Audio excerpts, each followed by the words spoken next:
I don't think today that LBJ would be saying, well, I've lost Cronkite and therefore I've lost the country on the subject of Vietnam. It's the way of the world. I think the internet was a great invention. Thank you, Mr. Gore. This Up to Speed podcast is made possible by Legislative Solutions. Legislative Solutions knows New Hampshire's politics inside and out. With years of experience and a results-driven approach, they're the go-to team for anyone looking to make an impact at the State House. Find them at legislative-solutions.com. To another edition of Up to Speed. I'm your host, Michael Graham with New Hampshire Journal. Up to Speed made possible by our friends at Legislative Solutions. We try to bring you someone who knows their corner of New Hampshire, its economy, its culture, its society, who can kind of bring you up to speed at a cocktail party level so that you, the very busy people who read and hang out with New Hampshire Journal, will know what's going on. We look for opinion leaders, thought leaders, brilliant insights. Unfortunately, they all canceled. We have Joe McQuaid, legendary editor of the Union Leader. No, Joe, it really is an honor to have you here on Up to Speed. I mean that. I'm happy to take the time, Michael. Congratulations to you, by the way. Oh, our big wins at the New Hampshire Press Association. Yeah. You and I sat at the same table, sharing snark in the back of the room. It was very nice. To paraphrase Alice Roosevelt Longfellow, I've screwed up her name already. If you can't say something nice, say it on the record. That's how we try to work things. You know that when Teddy was in the White House, some of his advisors came to him and said he had to put a muzzle on Alice, who was smoking cigarettes and talking to the press. And Teddy said, I can do one of two things. I can control the country or I can control Alice. I can't possibly do that. Well, you've had a front row seat for the role that New Hampshire has played in helping pick the person who's going to, well, if not control the country, sit in the White House at 1600 Pennsylvania Avenue. And I want to talk to you about what you think of as the current civic life here in the Granite State and also the media a little bit. But let's start at the beginning. What was the first presidential race you remember paying attention to? Oh, probably in high school, paying attention to Goldwater versus Johnson. Vietnam was all the talk at the time, and my high school teachers were already discussing the issues. And I was for Goldwater, and then I was for LBJ. That was a close one in 1964. Coin toss. Not really, but I remember parts of Jack Kennedy's campaign in 1960.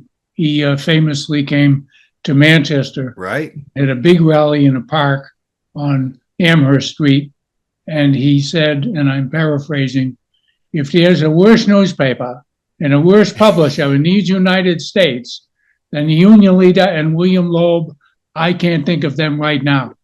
Crowd goes wild. They call Loeb for his reaction to this, and he says, guy like that gets upset what a little old newspaper publisher says. I wouldn't want him in the White House with his hand on the nuclear button. Good answer. And then soon thereafter, you ended up at the Union Leader. How'd that happen? Well, ask my grandfather. He was I never met him. He died long before I was born. But he was a newspaper man, first in Manchester and then in Boston and then New York for Hearst. And my dad came home from being a war correspondent in World War II and co-founded the Sunday News, an independent paper at the time. His co-founder was a guy who was as liberal as they come. His name was Blair Clark. He later became president of CBS News when Kennedy was in the White House, and then he was the editor of The Nation. Long story getting longer. My father came home one day and said, you're going to be the Saturday night office boy at the paper. I was 15, and I kept the Peter principle in operating condition and ended at the top. I got to finish the Kennedy story. Oh, excellent. 12 years after he went to the White House, based in part on standing up to little old publishers in New Hampshire, a guy named Muskie pulled his flatbed trailer in front of the union leader on a snowy Saturday, railing up at Loeb, come out of there. Loeb didn't live in the state and certainly wasn't going to be there on a Saturday. But I think Muskie was trying to duplicate what Kennedy had done, only he got upset and he either wept or he didn't weep. But I told my reporter to call William Loeb to get his reaction. The reporter was too scared to call him. So I called William Loeb, told him, and he said, and I didn't know the background of Kennedy at the time. He said, guy gets upset what a little newspaper publisher in New Hampshire thinks. I wouldn't want him in the White House. It was a repeat, rinse and repeat. So I was the office boy. I was a sports reporter. I became a general assignment reporter and photographer and covered some presidential politics. So the idea of the presidential candidate coming to the union leader or to a newspaper. I grew up in South Carolina. Our local paper was the State newspaper. And in 1903, the editor of the state paper was shot in the streets of Columbia, South Carolina by the sitting lieutenant governor and died, who was the lieutenant governor shot him in broad daylight. And of course he was acquitted because he shot, a newspaper man. Yeah. What the hell? And H.L. Mencken said soon after that he was the last editor of the state worth shooting.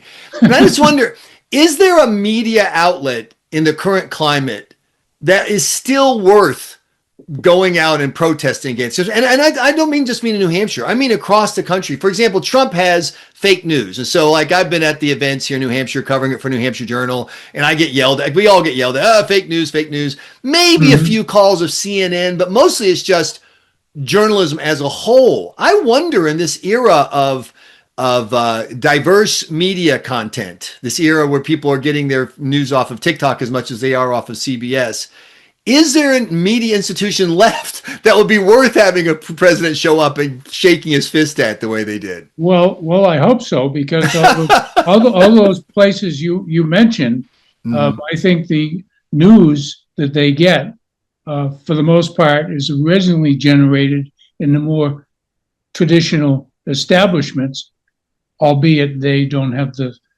direct strength that they once did. And I don't think that's really good for the country. I think gathering, and forget the politics, just gathering city hall and school board and what the hell's happening with the streets all closed in Manchester because of a frigging EPA sewage treatment thing. That's important for people to know. You mentioned civics, and that's really the heart of civics. But in answer to your question, no, I don't think today that LBJ would be saying, well, I've lost Cronkite and therefore I've lost the country on the subject of Vietnam. It's the way of the world. I think the internet was a great invention. Thank you, Mr. Gore. But that it really screwed up the newspaper game. Right. Well, let me give you an example. This is fresh as today's headlines as we read this. The Supreme Court ruled in favor of Tennessee. They have a law that says that they allowed the state to keep its law that says if your child is a minor, you can't do permanent sex change surgery like removing body parts, etc. And so, but separate from there's one thing we know about that issue, which is that between 70 and 85% of Americans are on one side, which is they want the restrictions, they want to protect kids until they're adults, and you have 10-15% for it. And a major news outlet today, and I won't say their name, but it's initials of the Washington Post, said this polarizing issue was this divisive, controversial issue. I'm like, guys, in politics, you don't get anything that's 80-20. I mean, that's about as as big as you're going to get in a democracy. And I see this didn't understand that. And but my point is, I see this on issue after issue where something will be declared controversial, and you look at the polling, and the polling is overwhelmingly one way or the other. And so I think I'd like to know your thoughts on whether the media has earned its reputation by decades of their hands on the scale in ways like that one example that's just happened to happen today. I could give you 100 more if we wanted to spend the time.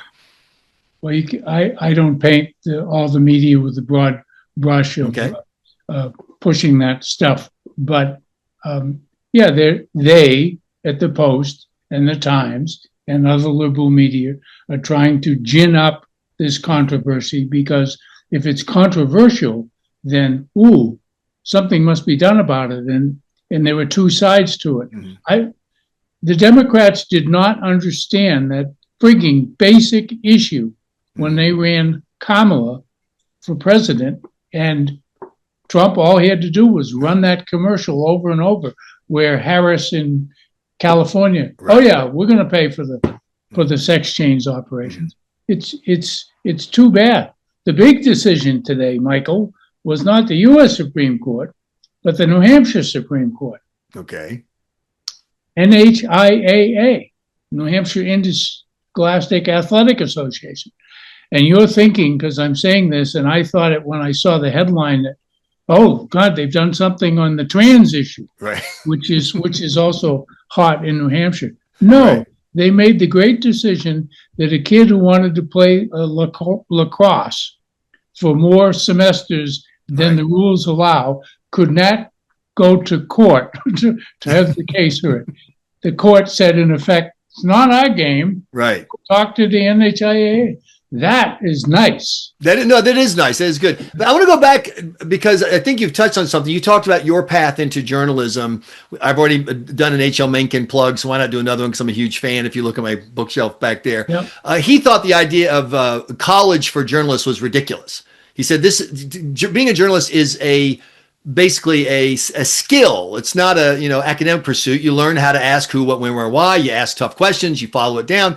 It's a job for and of the people. And now you have newsrooms from TV, newspapers, etc., dominated by people with college degrees who, I think, when they saw the ad, "She's for they, them, he's for you," mm-hmm. they didn't see the landmine that you just pointed out. Whereas you and a lot of other people saw this huge landmine, and I wonder if it's because of the cultural divide between the people covering the news and the people reading and consuming and making the news.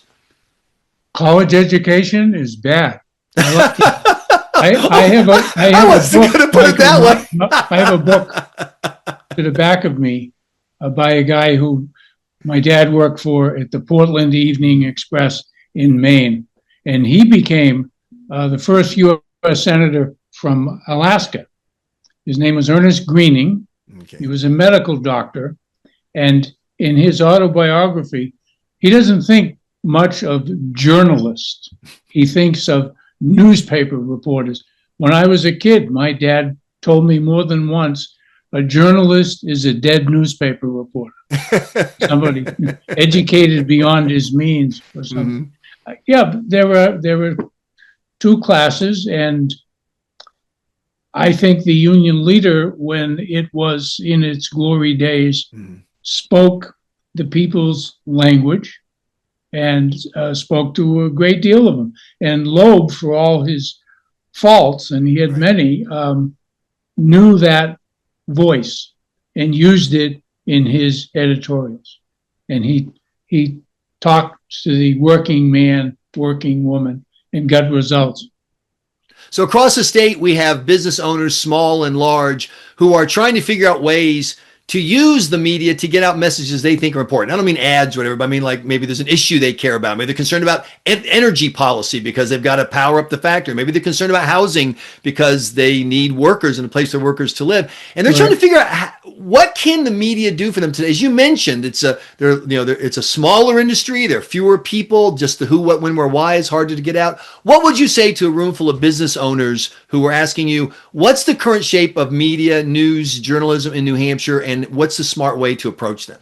Well, I would still say take out a full-page ad in the Union Leader, which on certain occasions they do. And I think it's the Pease Development Authority or the Pease Airport, which is currently doing that, as has been Dartmouth Health and CMC when they were getting bought out by a for-profit operation. I think business people still read or have their assistants read the news Right. of the day. New Hampshire Business Journal, other publications. So it's still there. It's still valuable.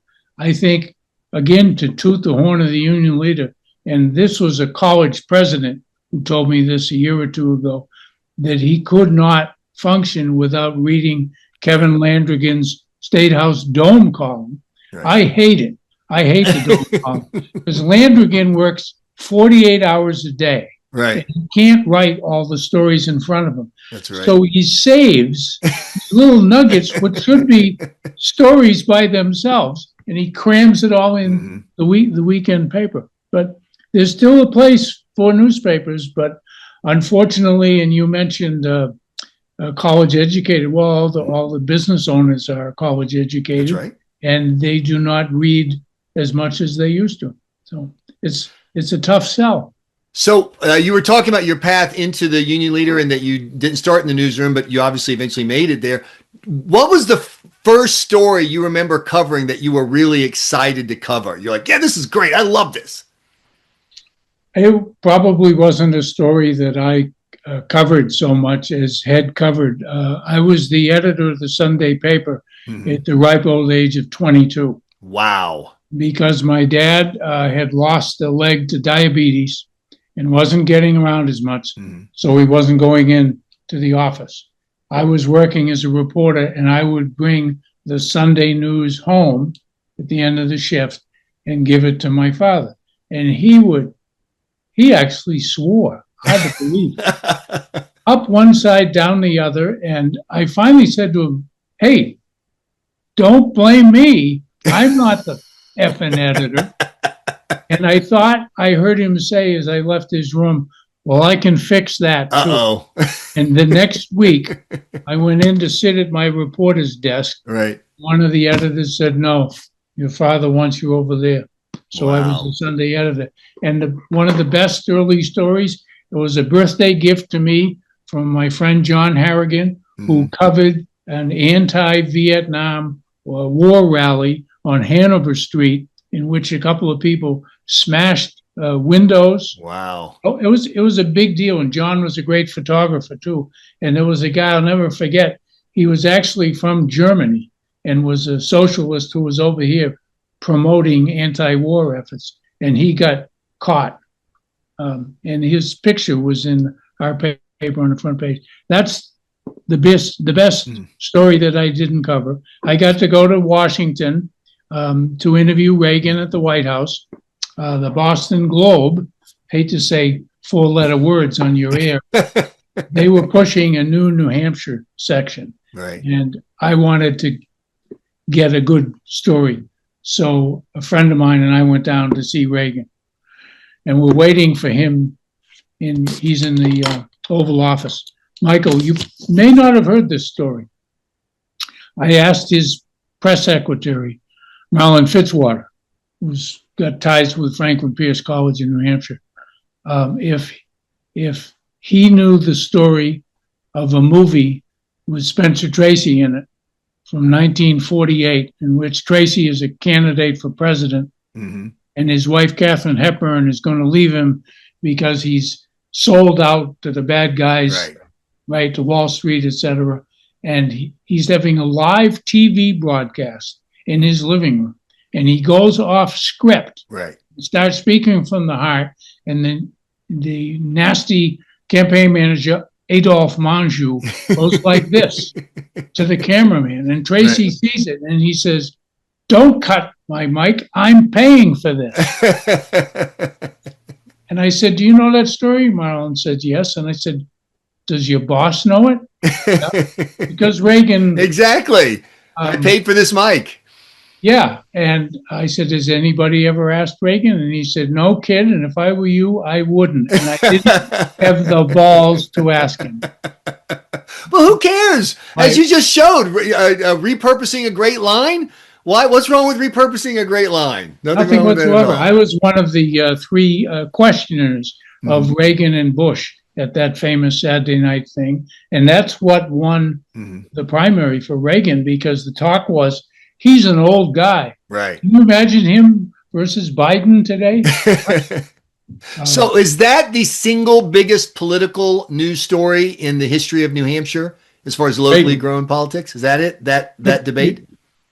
I think so. Yeah. I think so. I think so too. I think he also fired his campaign manager Right. the night of the primary. Now it's a smart move, and the evolution of Reagan as a presidential candidate truly began right then. I would say another top five, but we don't see it today. We're going to see it down the road. The decision of the New Hampshire Democrats to embrace the canceling of the 2024 primary. Oh, they didn't embrace that, Michael. They were all for the primary. They were welcomed at the national convention. That, I think, is the worst thing that has ever been done. Well, I just think it's going to be significant. One thing history will record, that one reason Joe Biden was able to stay in the race so long was because New Hampshire Democrats rallied around and protected him from having to campaign, because in New Hampshire, in its unique approach to politics, you couldn't basement it out. And when he didn't basement it in 2020, he came in fifth. So, that's the thing. I also think it opened the idea that you can work around New Hampshire, as opposed to the idea that the union leaders supported and that secretaries of state back to back now reported hard, which is there is no negotiation. Thou shalt come to New Hampshire. So I think that'll be a lingering political story. Yeah. It didn't get as much coverage as I would have liked, but the story of the guy who was sued for the fake the AI robocall, yes, on the phone. I loved why the jury acquitted him, because there wasn't any primary. Jeez. And the DNC said so. And you read Tapper's book, or Right. parts of it, in which Annie Custer is out at an event with another congressperson, Right. and she sees Biden, who is astonishingly weak, and she says, "This can't last." Yeah. And 3 weeks later, she's out saying, "He's our guy." Our guy. Vote for him. Don't even think about it. I think the motto of the New Hampshire Democratic Party should be now and always be, "Suck it up, buttercup." Famous words from from our good friend in the Union Leader, in Yes. the column that we ran of Kathy Sullivan's.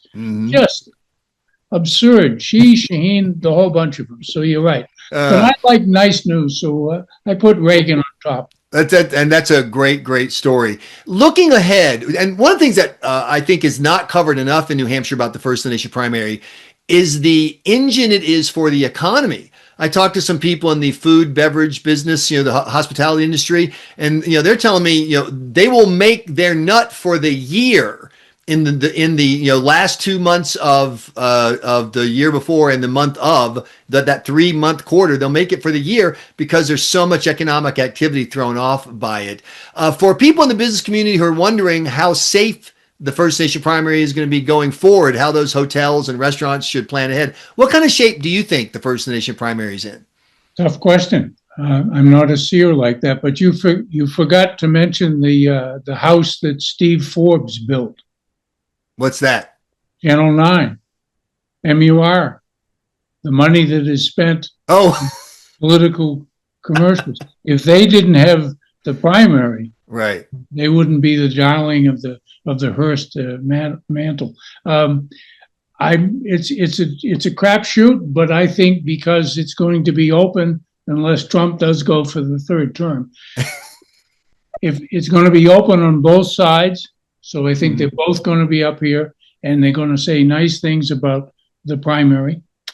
So I think it's in better shape now than it was a couple of years ago when Biden did the big bypass. And if I were a Democratic candidate, I wouldn't be standing too close to Shaheen or Maggie or Senator Pappas or any of those people who just meekly, it's going to be a good issue. I don't know who's going to be up against Pappas, but it's a good issue to go after him. One last question for you, and you must get this a lot from your media colleagues around the country.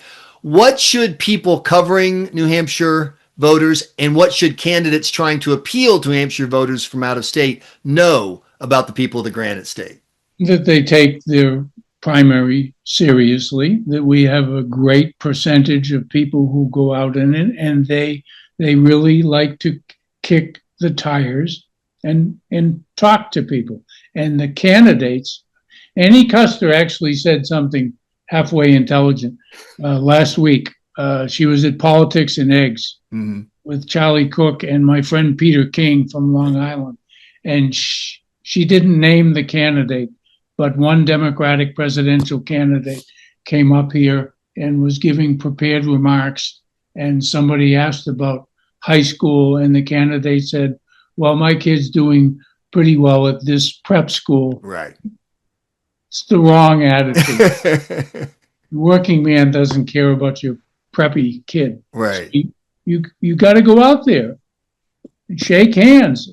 There aren't any factories anymore, but the old black and white video will show Jack Kennedy at the mills in Manchester and Nashua. And there are a lot of small businesses, and you got to be real with New Hampshire, because New Hampshire's pretty real about this. I don't think they get too stuck up about it, and I'm not sure about the apocryphal story about the guy who was asked about a particular candidate in a recent primary. Right. I don't know. I've only met him 3 times. Right. And the other one about Mo Udall, who was campaigning in Milford, went into a barber shop, said, hi, I'm Mo Udall. I'm running for president. And the barber said, yeah, we were just laughing about that this morning. So don't take yourself too seriously. Well, we take you very seriously, Joe McQuaid, and all your words of wisdom. Thanks so much for joining us here on this edition of Up to Speed. We really appreciate your time.